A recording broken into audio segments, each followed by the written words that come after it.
ವೀಕ್ಷಕರ ದಿನಾಂಕ 17/5/2025 ಬಳ್ಳಾರಿ ಜಿಲ್ಲೆ ಸಂಡೂರು ಪಟ್ಟಣದ ಡಾಕ್ಟರ್ ಬಿ ಆರ್ ಅಂಬೇಡ್ಕರ್ ಭವನದಲ್ಲಿ ಎಸ್ಎಸ್ಎಲ್ಸಿಯಲ್ಲಿ ಅತಿ ಹೆಚ್ಚು ಅಂಕ ಪಡೆದ ಚಾಲಕ ಮತ್ತು ಮಾಲೀಕರ ಮಕ್ಕಳಿಗೆ ಡ್ರೈವರ್ ಮತ್ತು ಓನರ್ ಅಸೋಸಿಯೇಷನ್ ವತಿಯಿಂದ ಸುಮಾರು 10 ಮಕ್ಕಳಿಗೆ ನೆನಪಿನ ಕಾಣಿಕೆ ಮತ್ತು ಬ್ಯಾಗ್ನೊಂದಿಗೆ ಸಿಹಿ ನೀಡಿ ಸನ್ಮಾನಿಸಲಾಯಿತು. ಕಾರ್ಯಕ್ರಮದಲ್ಲಿ ಡ್ರೈವರ್ ಅಸೋಸಿಯೇಷನ್ ಸದಸ್ಯರಾದ ಕೃಷ್ಣನಗರದ ಶಫೀವುಲ್ಲಾ ರವರು ಬಾಬಾ ಸಾಹೇಬ್ ಅಂಬೇಡ್ಕರ್ ಅವರ ಪುತ್ಥಳಿಗೆ ಮಾಲಾರ್ಪಣೆ ಮಾಡಿ ಮಾತನಾಡಿ, ಮಕ್ಕಳು ಮುಂದಿನ ವಿದ್ಯಾಭ್ಯಾಸದಲ್ಲಿ ಅತಿ ಹೆಚ್ಚು ಅಂಕ ಪಡೆದರೆ ಇನ್ನೂ ಹೆಚ್ಚಿನ ಧನ ಸಹಾಯ ನೀಡುವುದಾಗಿ ಘೋಷಿಸಿದರು.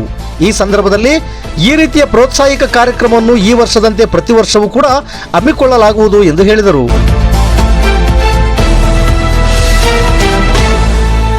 ಈ ಸಂದರ್ಭದಲ್ಲಿ ಲಾರಿ ಮಾಲೀಕರು ಮತ್ತು ಡ್ರೈವರ್ ವೆಲ್ಫೇರ್ ಅಸೋಸಿಯೇಷನ್ ಸಂಸ್ಥಾಪಕ ಅಧ್ಯಕ್ಷರಾದ ಬಾರೆ ಇಮಾಮ್ ಸಾಬ್ ರವರು ಮಾತನಾಡುತ್ತಾ ತಮ್ಮ ವಿದ್ಯಾರ್ಥಿ ಜೀವನದ ಬಗ್ಗೆ ಮೆಲುಕು ಹಾಕಿ ಜೀವನದಲ್ಲಿ ವಿದ್ಯಾಭ್ಯಾಸ ತುಂಬಾ ಮುಖ್ಯ ಎಂದು ಹೇಳಿದರು.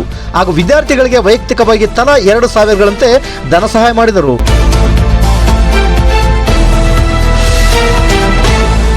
ಕಾರ್ಯಕ್ರಮದಲ್ಲಿ ಸಂಡೂರು ಲಾರಿ ಮಾಲೀಕರ ಸಂಘದ ತಾಲೂಕು ಅಧ್ಯಕ್ಷರಾದ ಉಪ್ಪಾರ್ ಈರಣ್ಣ ಹಾಗೂ ಟೌನ್ ಅಧ್ಯಕ್ಷರಾದ ಗಡಿಗಿ ತಿಮ್ಮಣ್ಣ, ಲೋಕೇಶ್ ಎಟಿ ಹಾಗೂ ನಾಟಿ ವೈದ್ಯರಾದ ರೆಹಮತ್ ಉಲ್ಲಾ ಹಾಗೂ ಡ್ರೈವರ್ ಮತ್ತು ಓನರ್ ವೆಲ್ಫೇರ್ ಅಸೋಸಿಯೇಷನ್ ಗೌರವ ಅಧ್ಯಕ್ಷರಾದ ಬಸವರಾಜ್ ಹಾಗೂ ಸದಸ್ಯರಾದ ನವಾಜ್, ಅಬ್ದುಲ್ ರಹಿಮಾನ್, ಮುಜಮಿಲ್, ಖಲೀಲ್ ಬಾಷಾ, ರಫೀಕ್ ತ್ಯಾಗದಳ್, ನಬಿಸಾಬ್, ಗೋಪಾಲ್ ಜಯಸಿಂಗ್ಪುರ ಹಾಗೂ ಇತರರು ಸೇರಿದಂತೆ ವಿದ್ಯಾರ್ಥಿಗಳು ಮತ್ತು ವಿದ್ಯಾರ್ಥಿಗಳ ಪೋಷಕರು ಉಪಸ್ಥಿತರಿದ್ದರು.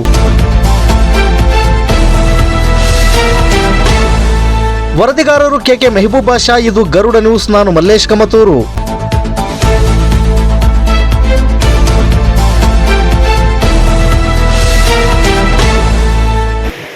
ಎಲ್ಲ ನನ್ನ ಲಾರಿ ಡ್ರೈವರ್ಗಳಿಗೆ ನಮಸ್ಕಾರ.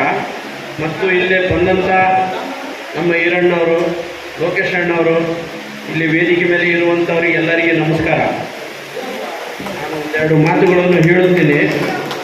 ವಿದ್ಯಾಭ್ಯಾಸ ಎಷ್ಟು ಮುಖ್ಯದಂತಂದರೆ ಇವತ್ತು ನಮಗೆ ಭಾಳಷ್ಟು ಅದರ ಬಗ್ಗೆ ದುಃಖವಾಗುತ್ತೆ. ನಮಗೆ ವಿದ್ಯಾಭ್ಯಾಸ ಇಲ್ಲ, ಆದರೂ ಇವತ್ತು ನಮಗೆ ಆ ವಿದ್ಯಾಭ್ಯಾಸ ಇಲ್ಲದರಿಂದ ಎಷ್ಟು ಕಷ್ಟಪಡ್ತಿದ್ದೀವಿ ಅಂತ ನಮಗೆ ಇವತ್ತು ಗೊತ್ತಾಗುತ್ತೆ. ಆ ವಯಸ್ಸು ಮುಗಿದು ಹೋದ ಮೇಲೆ ಅದನ್ನು ಪಡೆಯಲಿಕ್ಕೆ ಆಗುವುದಿಲ್ಲ. ಆ ವಯಸ್ಸು ಇರುವಾಗಲೇ ಅದನ್ನು ಪಡೆಯಬೇಕು. ಯಾಕಂದರೆ ಆ ವಿದ್ಯಾಭ್ಯಾಸವನ್ನು ನಾನು 4ನೇ ಕ್ಲಾಸು 1990ರಲ್ಲಿ ಧಾರವಾಡದ ಒಂದು ನಿಗಡಿ ಅಂತ ಒಂದು ಹಳ್ಳಿಯಲ್ಲಿ ನಾನು 4ನೇ ಕ್ಲಾಸ್ ಗೌರ್ಮೆಂಟ್ ಸ್ಕೂಲಲ್ಲಿ ನಾನು ವಿದ್ಯಾಭ್ಯಾಸವನ್ನು ಮಾಡಿದ್ದೆ. ಒಂದು ಸಲ 15 ವರ್ಷದ ಮೇಲೆ ನಾನು ಆ ರೋಡಿನಲ್ಲಿ ಹೋಗುತ್ತಿದ್ದಾಗ ಆ ಸ್ಕೂಲನ್ನು ನೋಡಿದಾಗ ನನ್ನ ಗಾಡಿಯನ್ನು ಆ ಸ್ಕೂಲ್ ಪಕ್ಕದಲ್ಲಿ ಹಾಕಿ ನಾನು ಆ ಸ್ಕೂಲ್ ಶಾಲೆ ಹೋದೆ. ಆ ಸ್ಕೂಲು ನಡೆಯುತ್ತಿತ್ತು, ಕ್ಲಾಸನ್ನು ನಡೆಸುತ್ತಿದ್ದರು. ಅಲ್ಲಿ ಹೋಗಿ ನಾನು ಈ ಸ್ಕೂಲಿನ ಸ್ಟೂಡೆಂಟ್ ಎಂದು ಹೇಳಿದಾಗ ಅವರು ನನ್ನ ಕರೆದೊಯ್ದರು. ಆ ಕ್ಲಾಸಿನಲ್ಲಿ ಒಯ್ದು 15 ವರ್ಷದ ಹಿಂದೆ ಈ ಸ್ಟೂಡೆಂಟ್ ಈ ಕ್ಲಾಸಿನಲ್ಲಿ ಈ ಬೆಂಚ್ ಮೇಲೆ ಕುಂತಿದ್ದರು ಅಂತ ಹೇಳಿದಾಗ ಎಲ್ಲ ಮಕ್ಕಳು ಎದ್ದು ನಿಂತು ಚಪ್ಪಾಳೆಯನ್ನು ತಟ್ಟಿದರು. ಅವತ್ತು ಆದಂಥ ಸಂತೋಷ ನನಗೆ ಯಾವತ್ತೂ ಆಗಲಿಲ್ಲ. ಆಮೇಲೆ ನನಗೆ ಅವತ್ತು ಅನಿಸಿದ್ದು ವಿದ್ಯೆ ಅಂದರೆ ಎಂಥದ್ದು ಅಂತ ನನಗೆ ಅವತ್ತು ಭಾಳಷ್ಟು ಇದಾಯಿತು. ಆಮೇಲೆ ನಾನು ಎಲ್ಲ ಮಕ್ಕಳಿಗೆ ಹೇಳುವುದೇನೆಂದರೆ, ಈ ಇರುವ ಏಜಿನಲ್ಲಿ ನೀವು ಓದಬೇಕು. ಇವಾಗ SSLCಯನ್ನು ಪಾಸ್ ಆಗಿದ್ದೀರಾ, ಇವಾಗ ಮುಂದೆ ಬರುವಂಥ ಏನಿದೆ ಅಲ್ಲ, ಇವಾಗೇ ನಿಮ್ಮ ಸ್ಟೆಪ್ಪು ಒಳ್ಳೆಯದು. ಇವಾಗ ಸ್ಟೆಪ್ ಏನಿದೆ ಅಲ್ಲ, ಕಷ್ಟದಿಂದ ಓದಬೇಕು. ನೀವು ಓದಿದಾಗೆ ನಿಮಗೆ ಗುರಿ ಮುಟ್ಟಲು ಸಾಧ್ಯ ಆಗುತ್ತೆ. ಅದರಲ್ಲಿ ಅದರ ಸಲುವಾಗಿ ಹೇಳೋದೇನೆಂದರೆ, ಇವಾಗ ಇರುವ ಈ 5-6 ವರ್ಷಗಳು ಇಂಪಾರ್ಟೆಂಟ್ ನಿಮಗೆ. ಆದರೆ ಈ ಚಾಲಕರು ಭಾಳಷ್ಟು ಕಷ್ಟಪಟ್ಟು ದುಡಿದು ಈ ಡ್ರೈವರ್ ಡ್ಯೂಟಿ ಅನ್ನೋದು ಭಾಳ ಕಷ್ಟ. ಆದರೂ ಇವರು ರಾತ್ರಿಯಲ್ಲಿ ಡ್ಯೂಟಿ ಮಾಡಿ ನಿಮ್ಮ ಫೀಸನ್ನು ಕಟ್ಟಿ ನಿಮ್ಮನ್ನು ಓದಿಸುತ್ತಿದ್ದಾರೆ. ಆ ಓದಿಸೋದಲ್ಲಿ ನಮ್ಮ ಹುಡುಗರಿಗೆ ಮಾರ್ಕ್ಸನ್ನು ಪಡೆದಿದ್ದಾರೆ. ಅದನ್ನು ನಾನು ಹೇಳೋದೇನೆಂದರೆ, ಇನ್ನು ಬರುವಂಥ ಕಾಲದಲ್ಲಿ ಚೆನ್ನಾಗಿ ಓದಿ ಚೆನ್ನಾಗಿ ಆಗಲಿ ಅಂತ ಮುಂದೆ ಇಂಥ ಕಾರ್ಯಕ್ರಮಗಳನ್ನು ಮುಂದಿನವರು ಮಾಡಲೆಂದು ನನ್ನ ಅನಿಸಿಕೆ. ನಮಸ್ಕಾರ. ವಿದ್ಯಾಭ್ಯಾಸದ ಬಗ್ಗೆ ಮತ್ತು ಡ್ರೈವರ್ ಅಸೋಸಿಯೇಷನ್ ಬಗ್ಗೆ ಒಂದು ಮಾತು ಹೇಳಿದರೆ ನನಗೆ ಆ ಮಾತುಗಳೇ ಬರೋದಿಲ್ಲ, ಅಷ್ಟು ನೋವಾಗುತ್ತೆ. ಯಾಕಂದರೆ ನಾನು ಡ್ರೈವಿಂಗು ಮಾಡಿದ್ದೀನಿ, ಲಾರಿ ಮಾಲೀಕನೂ ಆಗಿದ್ದೀನಿ. ಆ ಕಷ್ಟ ನೆನೆಸ್ಕೊಂಡೇ ಇಲ್ಲ ನಾನು. ಯಾಕಂದರೆ 9 ದಿನ ನನ್ನ ಫ್ರೆಂಡ್ಸ್ ಹೋಗಿ ಹಾಸ್ಪಿಟಲ್ಗೆ ಅಡ್ಮಿಟ್ ಮಾಡಿದ್ರು. ನನಗೆ ಸೈಕಾಲಜಿ ಅಂದರೆ ಹುಚ್ಚರ ಹಾಸ್ಪಿಟ್ಲಾಗ ಕೆಲವರು ಇದ್ದಾರೆ ನನ್ನ ಜೊತೆಗೆ ಡ್ರೈವಿಂಗ್ ಮಾಡಿದ್ದಾರೆ. ನನಗೆ ನಷ್ಟ ತಗೊಂಡು ಉಚ್ಚಿರ ಹಾಸ್ಪಿಟಲ್ ಅಡ್ಮಿಟ್. ಅಷ್ಟು ಟೆನ್ಷನ್ ಆದಂಥ ಮಾನಸಿಕವಾಗಿ ದೈಹಿಕವಾಗಿ ಒತ್ತಡದಲ್ಲಿ ಡ್ರೈವರ್ಗಳು ತಮ್ಮ ಜೀವವನ್ನೇ ಪಣಕ್ಕಿಟ್ಟು, ಅರ್ಥ ಮಾಡಿಕೊಡ್ರಿ, ಡ್ರೈವಿಂಗ್ ಅಂದರೆ ಪ್ರವಾದಿ ಮೊಹಮ್ಮದ್ ಸಾಹೇಬ್ ಹೇಳ್ತಾರೆ ನರಕದ ಒಂದು ಭಾಗ ಪ್ರಯಾಣ.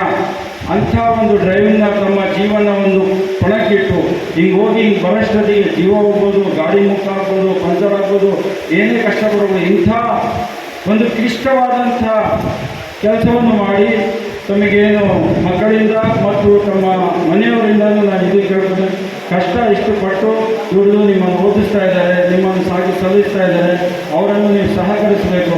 ಎರಡನೇ ಮಾತು ನಾನು ಏನು ಕೇಳ್ಕೊಳ್ಳೋದು, ಇದರಿಂದ ಕೈ ಮುಗಿದು, ನಾನು ಯಾರಿಗೂ ಕೈ ಮುಗಿದಿಲ್ಲ, ಆದರೂ ಕೈ ಮುಗಿದು ನೀವು ಹುಡುಗರನ್ನು ನೀವು ಗಾಡಿ ಕೊಡಬೇಡ್ರಿ. ಇದರಿಂದ ಎಷ್ಟು ಅನಾಹುತಗಳಾಗಿರೋ ನೀವು ಖಂಡಿತ ನೋಡಿದ್ದೀರಿ. ಆಮೇಲೆ ಈಗ ಬರೇ ಮಕ್ಕಳಿಗೆ ನಾವು ಇಷ್ಟು ಪ್ರೋತ್ಸಾಹ ಮಾಡೋದ್ರಿಂದ ಇಷ್ಟು ಉತ್ತಮ ಕೆಲಸ ಅಂತ ನಾವೇನು ತಿಳ್ಕೊಂಡಿದ್ದೀವಿ. ಒಬ್ಬ ಡ್ರೈವರಿಗೆ ಅನಾಹುತ ಆದರೆ, ಇಲ್ಲ ಒಬ್ಬ ವಾಹಕ ಮನುಷ್ಯನಿಗೆ ಏನಾದರೂ ಅನಾಹುತ ಆದರೆ ಅವನ ಹಿಂದೆ ಮಕ್ಕಳು ಇರ್ತಾರೆ, ಹೆಂಡತಿ ಇರ್ತಾರೆ, ಜೀವನ ಇರ್ತದೆ. ಆದ ಕಾರಣ ಇಂತಹವರಿಂದ ನೀವು ಉಳಿಸೋದ್ರಿಂದ ಇದಕ್ಕೆ ನೀವು ಪ್ರಯತ್ನ ಮಾಡಿದ್ರೆ ಇದಕ್ಕಿಂತ ಅತಿ ಉನ್ನತವಾದಂಥ ಒಂದು ಜೀವ ಮತ್ತು ಒಂದು ದೇಶವನ್ನೇ, ಒಂದು ಪ್ರಪಂಚನೇ ಉಳಿಸಿದಂಗೆ ಆಗ್ತದೆ. ಅದಕ್ಕೋಸ್ಕರ ನಾನು ಕೈ ಮುಂದೆ ಕಳಕಳಿಯಿಂದ ಕೇಳ್ಕೊಳ್ತೀನಿ, ಹುಡುಗರಿಗೆ ಮದ್ಯಪಾನ ಮಾಡಿದವರಿಗೆ ಡ್ರೈವಿಂಗ್ ಮಾತ್ರ ಕೊಡೋಕೆ ಹೋಗ್ಬೇಡ್ರಿ. ಆಮೇಲೆ ಇಷ್ಟು ಕಷ್ಟಪಟ್ಟು ಲಾರಿ ಮಾಲಕರು, ನಾನು ಮೊದಲೇ ಡ್ರೈವರ್ ಬಗ್ಗೆ ಹೇಳಿದೆ, ಮಾಲಕರದಂದರೆ ಎಷ್ಟು ಜೀವನ ಅಂತ ಹೇಳಿದ್ರೆ, ಅವ್ನು ಕಿಲ್ಲರ್ ಓಡಿ ಬರ್ತಿದ್ರೆ ಜೀವ ಡಬ ಡಬ ಡಬ ಅಂತದೆ. ನನ್ನ ಗಾಡಿ ಏನಾಗಿತ್ತು ಏನು ಸುದ್ದಿ ತರಕತ್ತಂದ್ರೆ ಏನು, ಅಂಥ ಒಂದು ಬಹಳ ಮಾನಸಿಕ ಒತ್ತಡದಲ್ಲಿ ಅವ್ರು ಜೀವನ ಮಾಡ್ತಾರೆ. ದೇವರಗಳಿಗೆ ಸುಗಮವಾದಂತಹ ಜೀವನ, ಡ್ರೈವರಿಗೂ ಯಾವುದೇ ಥರದ ಅನಾಹುತ ಆಗಲಾರ್ದಂತಹ ಜೀವನ ನಾನು ಕೊಡಬೇಕಂತೇಳಿ ದೇವರಲ್ಲಿ ನಾನು ಪ್ರಾರ್ಥನೆ ಮಾಡಿದೆ. ಆಮೇಲೆ ಕಳಕಳಿಯಾಗಿ ಇಷ್ಟೇ ಕೇಳ್ತೀನಿ, ಕೊನೆಯದಾಗಿ ಮತ್ತೆ ಡ್ರೈವರ್ಗಳಾಗಲಿ ಓನರ್ಗಳಾಗಲಿ ಅನಾಹುತಗಳಿಂದ ನೀವು ಉಳಿಸ್ಬೇಕಂತ, ನೀವು ಒಂದು ಹೆಜ್ಜೆ ಮುಂದೆ ಇಡಬೇಕಂತ ನಾನು ಕೇಳಿ ನನ್ನ ಮಾತುಗಳನ್ನು ಮುಗಿಸ್ತಾ ಇದ್ದೀನಿ. ಲಾರಿ ಚಾಲಕರು ಅವ್ರ ಜವಾಬ್ದಾರಿ ಯಾವ ರೀತಿ ಇರುತ್ತಂತಂದರೆ, ಲಾರಿ ಮಾಲೀಕರು ಎಲ್ಲೆಲ್ಲಿ ಅವ್ರು ಬೆಳಗ್ಗೆ ಹೋದರೆ ಸಾಯಂಕಾಲವರೆಗೆ ಬರ್ತಾರಂತಂದರೆ ಅವ್ರ ಜವಾಬ್ದಾರಿ ಇಷ್ಟು ಶ್ರಮಪಟ್ಟು ರೋಡ್ನಲ್ಲಿ ಇಷ್ಟೆಲ್ಲ ಕಷ್ಟಪಟ್ಟು ಇದೆಲ್ಲ ಮಾಡಿಕೊಂಡು ದುಡಿದು ಬಂದು ಇವತ್ತು ವಿದ್ಯಾರ್ಥಿಗಳಿಗೆ ಈ ರೀತಿ ಪ್ರೋತ್ಸಾಹಿಸ್ತಾರಂದರೆ ಅವ್ರು ನಾವು ಸಂತೋಷ ಪಡಬೇಕಾಗಿರೋ ವಿಷಯ ಇದು. ಏನು ಈ ಡ್ರೈವರ್ ಅಸೋಸಿಯೇಷನ್ ಕಡೆಯಿಂದ ಸಂಡೂರು ತಾಲೂಕು ಡ್ರೈವರ್ ಅಸೋಸಿಯೇಷನ್ ಸನ್ಮಾನ ಕಾರ್ಯಕ್ರಮ ಇಟ್ಕೋಬೇಕಂತೇಳಿ ನಿಮ್ಮ ಇವರು ಅಸೋಸಿಯೇಷನ್ ಅಧ್ಯಕ್ಷರು ನಮಗೆ ಕರೆ ಮಾಡಿದರು. ಸೊ ತುರ್ತಾಗಿ ಕಾರ್ಯಕ್ರಮ ಮಳೆ ಬಂದಿದ್ದರಿಂದ ಅರ್ಜೆಂಟಾಗಿ ಅಂಬೇಡ್ಕರ್ ಭವನದಲ್ಲಿ ಮಾಡೋಂಥ ಕಾರ್ಯಕ್ರಮ ಆಯಿತು. ನಮಗೆ ಭಾಳ ಖುಷಿ ಅನಿಸ್ತದೆ. ಇವತ್ತು ಜೀವನದಲ್ಲಿ ಭಾಳ ಕಷ್ಟಪಟ್ಟು ಕಣ್ಣಿಗೆ ನಿಂತಿದ್ದಂಗೆ ದುಡಿಬೇಕಂತ ವ್ಯಕ್ತಿ ಅಂದರೆ, ಏಕೈಕ ವ್ಯಕ್ತಿ ಅಂದರೆ ಅದು ಡ್ರೈವರ್ ಅಂತ ಇವತ್ತಿಂದಲೇ ಹೇಳ್ಬೋದು ನಾವೇ. ಇವತ್ತಿನ ದಿನ ಏನು ನಮ್ಮ ಭಾರತ ದೇಶದಲ್ಲಿ ಗಡಿ ಕಾಯ್ತಾರೋ, ರಾತ್ರಿ ಆಗಲು ಗಡಿ ಕಾಯೋದು ಒಂದೇ, ರಾತ್ರಿ ಅವರು ಕಣ್ಣಿಗೆ ನಿಂತಿದ್ದಂಗೆ ಡ್ರೈವರ್ ಡ್ಯೂಟಿ ಮಾಡೋದೊಂದೇ. ಅಂಥ ಕಷ್ಟ ಬಿದ್ದಿರ್ತಕ್ಕಂಥ ಮಕ್ಕಳು ಇವತ್ತು SSLC ಪಾಸಾಗಿ ಒಳ್ಳೆಯ ಸ್ಥಾನಕ್ಕೆ ಇಟ್ಟಿಸಿ ಇವತ್ತು ಅವ್ರಿಗೆಲ್ಲ ಈ ಒಂದು ನಮ್ಮ ಶಫೀವುಲ್ಲಾ ಅವ್ರ ಕಡೆಯಿಂದ ಈ ಸನ್ಮಾನ ಕಾರ್ಯಕ್ರಮ ಇಟ್ಕೊಂಡಿದ್ದಕ್ಕೆ ನಮಗೆ ಭಾಳ ಖುಷಿ ಅನಿಸ್ತದೆ. ಮುಂದೆ ಕೂಡ ಇಂಥ ದಿನಗಳಲ್ಲಿ ಎಲ್ಲರೂ ಸೇರಿ ಎಲ್ಲರೂ ಕೈ ಜೋಡಿಸಿ ಮುಂದೆ ಬರ್ತಕ್ಕಂಥ ದಿನಗಳಲ್ಲಿ ಇಂಥ ಮಕ್ಕಳಿಗೆ ನಾವು ಪ್ರೋತ್ಸಾಹ ಕೊಟ್ಟು ಇನ್ನೂ ಹೆಚ್ಚಿನ ಮಟ್ಟಕ್ಕೆ ಉದ್ಯೋಗಕ್ಕೆ ಹೋಗಲಿ, ಅವ್ರು ಇನ್ನೂ ಚೆನ್ನಾಗಿ ವಿದ್ಯಾಭ್ಯಾಸ ಮಾಡಿ ಮುಂದಿನ ದಿನದಲ್ಲಿ ಒಂದು ಸ್ಥಾನನ ಅವ್ರು ಗಳಿಸಿ, ಒಬ್ಬ ಡ್ರೈವರ್ ಮಕ್ಕಳು ಈ ರೀತಿ ನಾವು ಓದಿದ್ದೀವಿ ಅಂತೇಳಿ ನಾವು ಹೆಮ್ಮೆಯಿಂದ ಹೇಳ್ಕೊಳ್ಳೋಕ್ಕಂಥ ಕೆಲಸ ಇವತ್ತಿಂದ ಕಾರ್ಯಕ್ರಮಗಳಿಂದ ಮುಂದೆ ನಡೀಬೇಕಂತ ನನ್ನ ಭಾವನೆ. ಇವತ್ತು ಹೇಳೋದೇನಿಲ್ಲ, ಸಾಕಷ್ಟು ನಮ್ಮ ಸಂಡೂರು ತಾಲೂಕಿನಲ್ಲಿ ಸುಮಾರು ನಾವು 5-6 ಸಾವಿರ ಗಾಡಿಗಳು, ಅಂದರೆ ಸುಮಾರು 7-8 ಸಾವಿರ ಗಾಡಿಗಳಿದೆ. ಸಾಕಷ್ಟು ಇಲ್ಲಿ ನಾವು ಡ್ರೈವರ್ ಜೀವನದಲ್ಲಿ ಜಾಸ್ತಿ, ಒಂದು ಲಾರಿ ಒಂದು ಡ್ರೈವರ್. ಸೊ ಹಂಗಾಗಿ ಇವತ್ತಿನ ದಿನ ಈ ಕಾರ್ಯಕ್ರಮನ ಭಾಳ ನಮ್ಮ ಶೆಟ್ಟಿಯವರು ಹೇಳಿದ್ರು, ಸಾಯಂಕಾಲ ಅರೇಂಜ್ ಮಾಡಿದ್ರು, ಬಟ್ ಮಳೆ ಅಭಾವದಿಂದ ಅದು ಆಗಿಲ್ಲ. ಆದರೂ ಪರವಾಗಿಲ್ಲ, ಈ ಕಾರ್ಯಕ್ರಮ ನೋಡಿ ನಮ್ಗೆ ಕೂಡ ಭಾಳ ಖುಷಿ ಆಗ್ತದೆ. ಈ ವೇದಿಕೆ ಬಂದಿರ್ತಕ್ಕಂಥ, ಈ ಕಾರ್ಯಕ್ರಮಕ್ಕೆ ಬಂದಿರತಕ್ಕಂಥ ಎಲ್ಲ ನಮ್ಮ ಡ್ರೈವರ್ಗಳು ಮುಗಿದು ಈ ವೇದಿಕೆಯನ್ನು ಅಲಂಕರಿಸಿರ್ತಕ್ಕಂಥ ಎಲ್ಲರಿಗೂ ನಾನು ಮತ್ತೊಮ್ಮೆ ಧನ್ಯವಾದ ತಿಳಿಸಿ ನನ್ನ ಮಾತನ್ನು ಮುಗಿಸ್ತಾ ಇದ್ದೀನಿ. ನಮಸ್ಕಾರ. ಇವತ್ತು ಲಾರಿ ಮಾಲೀಕ ಮತ್ತು ಲಾರಿ ಚಾಲಕ ಮತ್ತು 4-5 ವರ್ಷದಿಂದ ಸರ್ಕಾರದ ವಿರುದ್ಧ ಚಾಲಕರಿಗೋಸ್ಕರ ಬಹಳಷ್ಟು ಹೋರಾಟ ಮಾಡ್ತಾ ಇದ್ದೀವಿ. ಇತ್ತೀಚಿನ ದಿನಗಳಲ್ಲಿ ಸಾಕಷ್ಟು ಜನ ಚಾಲಕರು ಅಪಘಾತದಲ್ಲಿ ಮೃತಪಡ್ತಾ ಇದ್ದಾರೆ. ಸೊ ನಮ್ಮ ಸರ್ಕಾರಕ್ಕೆ ಅತಿ ದೊಡ್ಡ ಸವಾಲು ಏನಂದರೆ, ಅಪಘಾತದಲ್ಲಿ ಮೃತಪಟ್ಟ ಚಾಲಕನ ಅಸಂಘಟಿತ ವಲಯ ಮತ್ತು ಭದ್ರತಾ ಮಂಡಳಿಯಿಂದ 5 ಲಕ್ಷ ರೂಪಾಯಿ ಪರಿಹಾರ ನಿಧಿ ಕೊಡುತ್ತೆ. ಎಲ್ಲ ಚಾಲಕರು ಒಂದಿಲ್ಲ ಒಂದು ದಿವಸ ಇವತ್ತು ನಮ್ಮ ಸಂಡೂರು ತಾಲೂಕಿನಲ್ಲಿ ಇವತ್ತಿನ ದಿವಸದಲ್ಲಿ ನಾವು ಬ್ಯಾಂಕ್ ಕಮ್ಮಿ ಅಂದರೆ 14-13 ಸಾವಿರ ಚಾಲಕರಿದ್ದೀವಿ. ಯಾವುದೇ ಒಂದು ಚಾಲಕ ಇನ್ನೊಬ್ಬರಿಗೆ ಕರ್ನಾಟಕದಲ್ಲಿ ಯಾವುದೇ ಒಂದು ಮಾಡಬೇಕು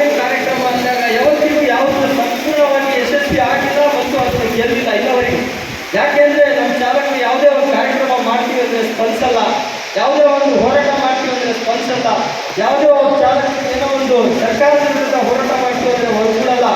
ಇವತ್ತು ಇದೇ ನಮ್ಮ ಸಂಘಟನೆಯಲ್ಲಿ ಸಕ್ರಿಯ ಸದಸ್ಯರಾಗಿ 250 ಜನ ಇದ್ದಾರೆ.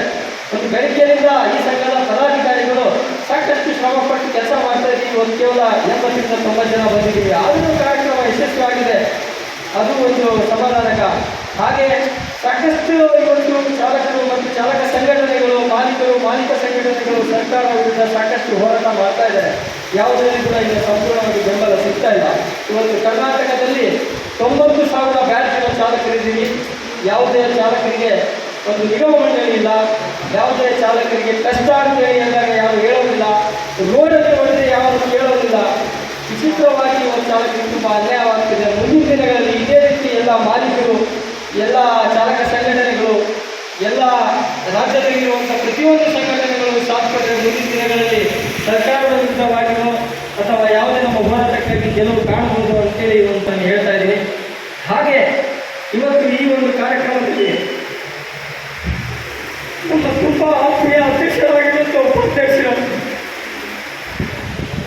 ಮಲಿಭಾಷೆ ಕೇಳ್ಕೊಂಡಿದ್ದರು. ಅವರ ಮಗಳ ತಂದೆ ವೇದಿಕೆ ಮೇಲೆ ಸನ್ಮಾನ ಮಾಡಬೇಕಂತೇಳಿ ನಾನು ಬಂದು ಕೇಳಿದ್ರು.